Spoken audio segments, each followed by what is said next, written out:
US president Donald Trump ഇറാനിൽ കരയുദ്ധത്തിന് സൈന്യത്തെ ഇറക്കിയേക്കുമെന്ന സൂചനകൾ നൽകിയതിന് പിന്നാലെ ഇറാന്റെ പരസ്യമായ വെല്ലുവിളി.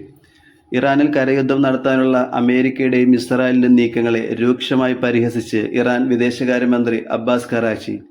അമേരിക്കൻ സൈന്യം ഇറാന്റെ മണ്ണിൽ കാലുകുത്തിയാൽ അത് അവർക്ക് താങ്ങാനാവാത്ത വലിയ ദുരന്തമായിരിക്കുമെന്നാണ് അദ്ദേഹം മുന്നറിയിപ്പ് നൽകിയത്. NBCക്ക് നൽകിയ പ്രത്യേക അഭിമുഖത്തിലാണ് അറാഗ്ചി ഇറാന്റെ നിലപാട് വ്യക്തമാക്കിയത്.